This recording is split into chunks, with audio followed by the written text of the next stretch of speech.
Because Sadiq Khan, the mayor of London, is such a noble and honorable figure, he has decided that misogyny should be a hate crime. How you actually define misogyny, I don't know, because basically everything is. And if a woman says something that's even remotely anti-intersectional, she's internalized misogyny. So I guess you can have internalized hate crime.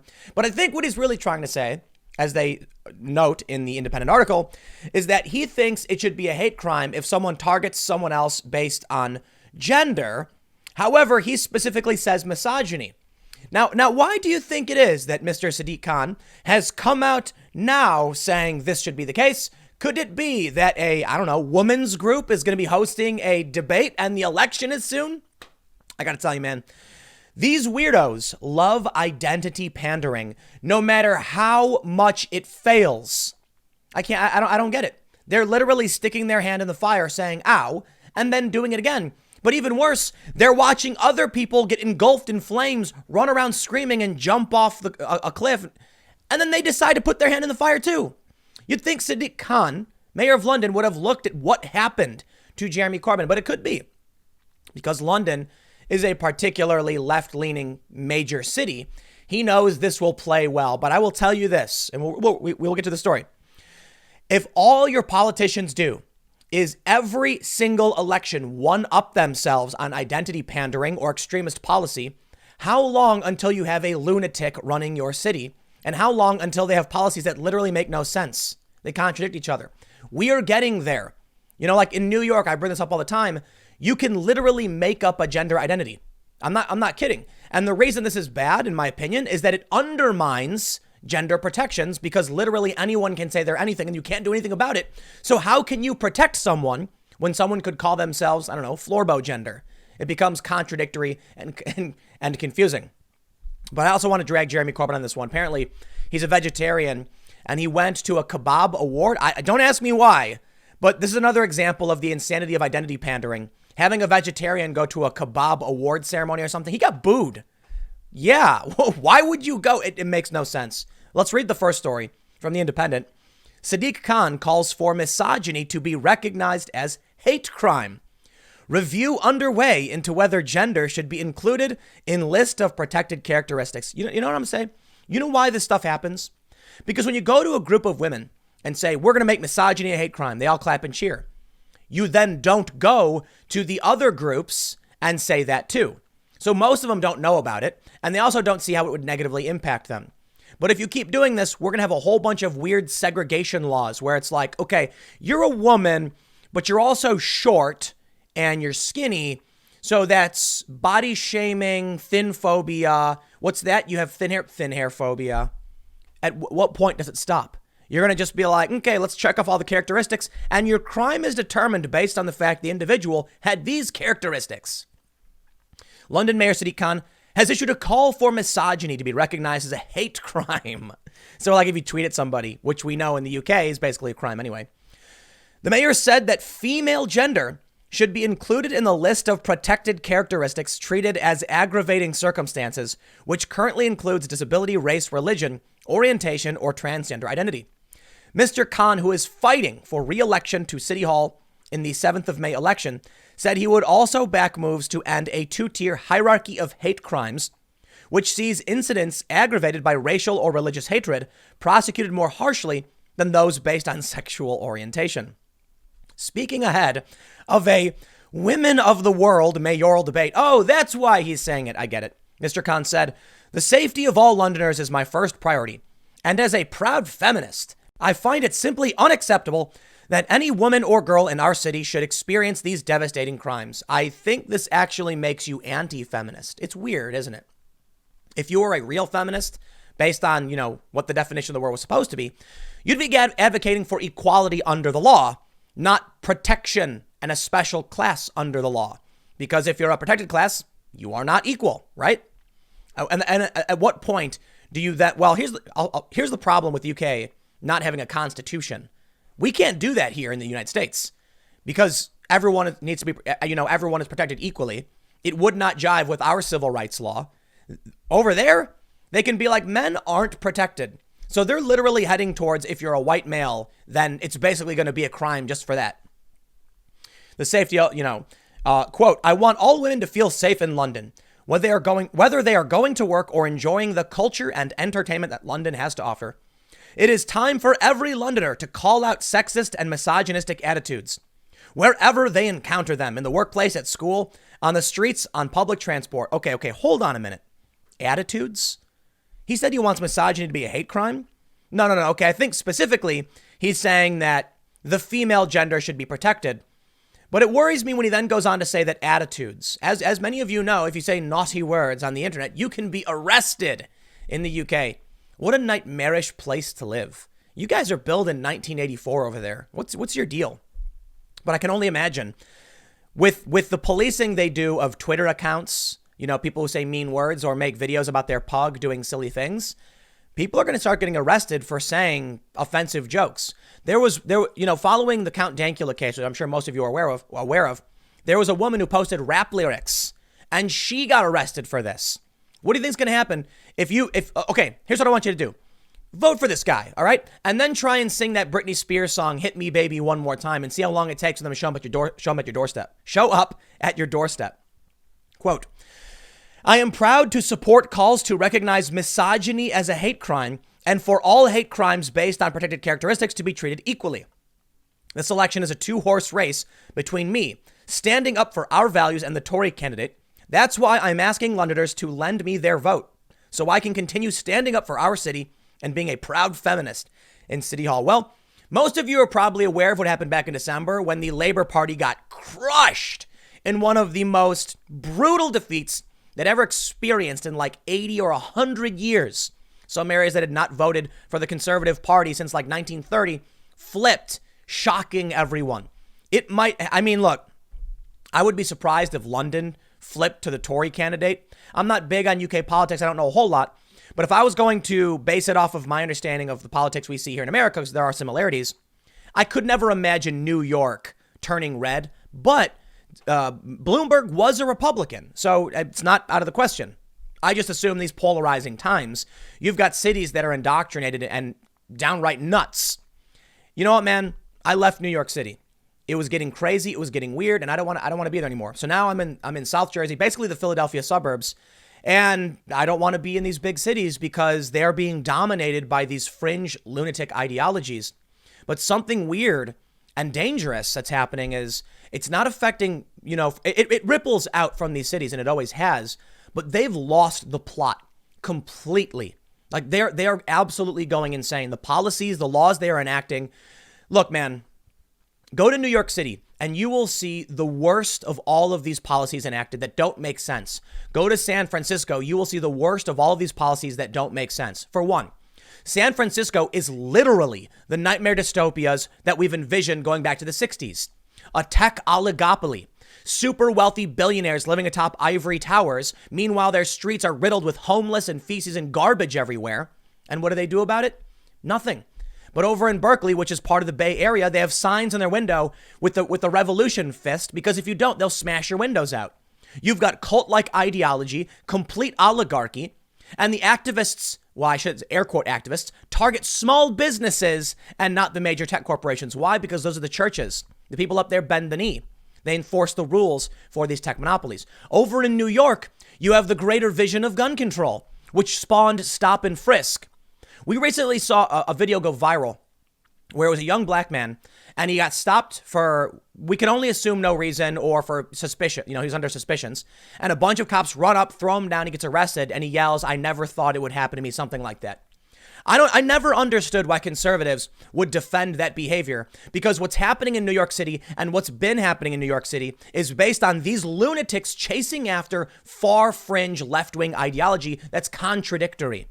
I did a podcast episode with a guy named Corey DeAngelis, and he was saying that you look at these Democrats and they're in favor of Pell Grants, which is the government giving you money so that you can choose which school you want to go to. But then when it comes to actual public, K through 12, they're opposed to a voucher system, which is basically the same thing. It's contradictory. It seems to make no sense. Yet for some reason, conservatives come out like Donald Trump defending stop and frisk. Why? It's a gun control measure, and it targeted, for the most part, minority communities. Bloomberg cheers for this. He defended it over and over again. Yeah, and I know he's apologizing for it now. But what you're seeing with Sadiq Khan, wanting to criminalize misogyny is exactly the problem with these big cities. Their policies don't make sense. They have no principles. They're like, what do I got to say to whatever group to get elected? And then these groups are going to go back and say, we want you to enforce this law. Congratulations. Stop and frisk in New York was basically, we want to get guns off the streets. So they started disproportionately targeting black and brown neighborhoods, poor people. And I'm surprised to see that anybody who would be in favor of 2A, I understand there's a lot of issues with criminals and guns. Don't get me wrong. I lived in Chicago. I grew up there. But it's a blue city with Democrats, and this is their vision of how they want to run things. They're complaining about it, and they want the same rules for the rest of the country? Now, I'm out. I could not imagine living in New York and you say something like, howdy, ma'am, excuse me, or you say, sir, and they accuse you of misogyny. What is he actually meaning by this? But I don't want to play extremes and act like you'll walk up to a woman and say, howdy, ma'am, and they're going to arrest you. But think about how insane things have gradually been getting. And I want you to go take a look at what goes on in Berkeley, just down the street from the university. Every business, for some reason, they have these posters in the window. Okay, every business is an exaggeration, but they put the posters in the window with like the revolution fist, and it says all people welcome and safe space and stuff like that. And I actually asked them why, and they said their window, I talked to one business, said their windows would get smashed out. It is increasingly getting insane in these big cities. I think the internet has a lot to do with it, but I can't imagine how this becomes livable in the future. People are going to want to leave. And the people who stay are the people who like living in the cult, I guess. The story goes on to say the Crown Prosecution Service defines a hate crime as a range of criminal behavior where the perpetrator is motivated by hostility or demonstrates hostility towards the victim's disability, race, religion, orientation, or identity. Mr. Khan's manifesto will call for misogyny to be classified as a hate crime too. What does that mean? I mean, he said misogyny. If we're basing it off of Twitter feminists, then arguing with a feminist is misogyny. Mansplaining is misogyny.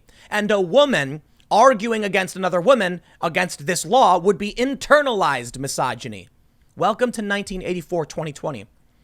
The Law Commission is currently conducting a review of hate crime legislation, including an assessment of whether it should be extended to include a wider range of sex or gender characteristics, age, physical characteristics, or membership of specific subcultures. Are you kidding me? Could you imagine if they were like, so you attacked a skateboarder? That's a hate crime. What's that? This is literally Fahrenheit 451.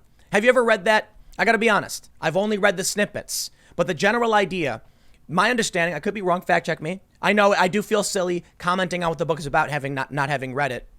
For the most part, I think I've read it like 20 years ago or something. But anyway, the general idea was that every single group kept getting offended. You can't make fun of cat owners because the cat owners get offended, then the dog owners, then the trade unionists, then the teachers. And eventually everything becomes a protected class. So they start burning literature because everything is offensive to everyone. London is doing this. Vote for it. Congratulations. But I will add something. We will carry on with another hope. What we saw with the defeat of the Labour Party might show that there is a limit.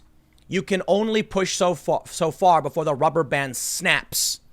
And this, to me, is how insane it is. They say the commission has already identified misogyny as a possible concern, which could be covered by the legislation. It is expected to report in 2021. You know what? Do it. I don't live there. You live in London. You live in the UK. I feel bad for you. Maybe you should leave. Maybe it's time to GTFO because maybe when Count Dankula got arrested for making a silly video on the internet, that was the point where you should have realized your country is losing it. But okay, I'll be fair. Brexit happened, and now you have the crushing defeat of the Labour Party in December. So perhaps I'm wrong, and now is the time to stay and reclaim your freedoms and your liberties, which it would seem Londoners and people in the UK are doing. But with London being, an urban metro center, which is just riddled with this kind of weird ideology, I'm not convinced they'll flip, but we'll see what happens. Now, I do want to drag Jeremy Corbyn for just that reason.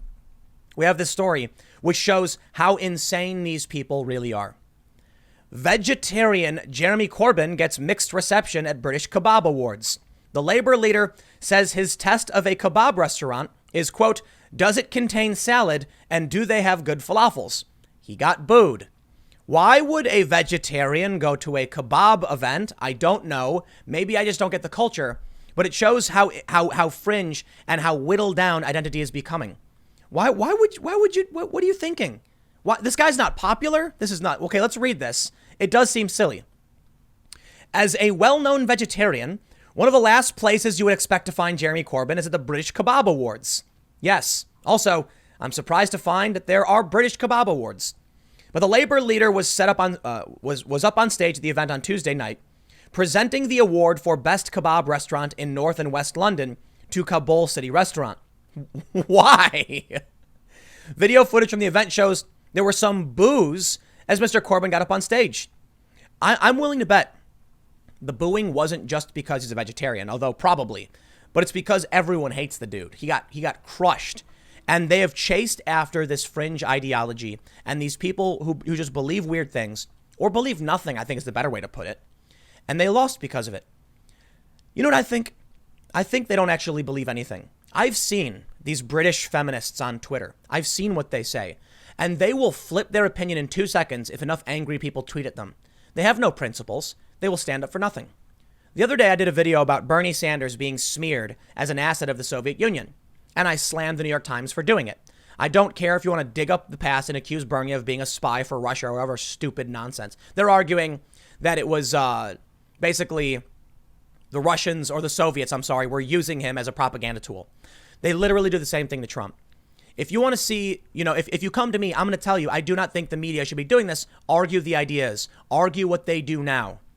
When I look at these people, they're people who just say whatever they need to say whenever they need to say it. There's nothing there. Jeremy Corbyn will flip in 2 seconds the moment someone boos him or gets angry at him. I wouldn't be surprised to find if the guy was eating meat tomorrow because he got booed when he went up on stage. Oh, is that it? If Twitter feminists started spamming him, he'd be like, you're right, vegetarianism is wrong. Because I've seen it. Look at, well, I'm not going to name anybody. I was about to. But there are some Twitter feminists that have a decent amount of followers, and I have seen them tweet things in defense of women, got attacked for being transphobic, and then apologized, retweeted them, quote tweeted themselves saying, I didn't realize I was wrong, I'll do better. People like, David Hogg or whatever, that guy, he tweeted something, I think it was about Christopher Columbus, like Happy Columbus Day, and then he got attacked for it and immediately said, oh, I'm sorry, Columbus was bad. They have no principles, they have no real opinions, they are just weird drone-like NPC characters who have a bunch of weird Borg-like tendrils in the back of their head who will say whatever the horde tells them to say. That's no way to live. And that's no way to create policy to run a city. When you have people like that, don't be surprised when they come out saying that misogyny should be a hate crime just before an election, when they're speaking at the women's, about to speak at the women's whatever, Women of the World mayoral debate. Oh, you're having an event for women, and he just comes out and says this? You think he actually cares? These people are insane, sociopathic grifters who will say whatever they have to say to get the keys to the castle. Do not give it to them. Don't. Otherwise, you'll end up with Sadiq Khan, who says stupid things and acts stupid laws. But you know what? You reap what you sow. You want to vote for Jeremy Corbyn? Congratulations. Because if the Labour Party actually put up someone sane with principle and some policy ideas, perhaps they wouldn't have been crushed so horrifyingly in the December election. Now, I must say, as I wrap this up, I am not British. I know little of their politics outside of these general issues, and there are probably many other people who can speak much better. But I do think it's fair to say that there are overwhelming similarities between the freak ideologies emerging in the UK and in the United States. And we can look to some of their elections to see just how, there's been a kind of mirror image almost. Brexit, then Trump.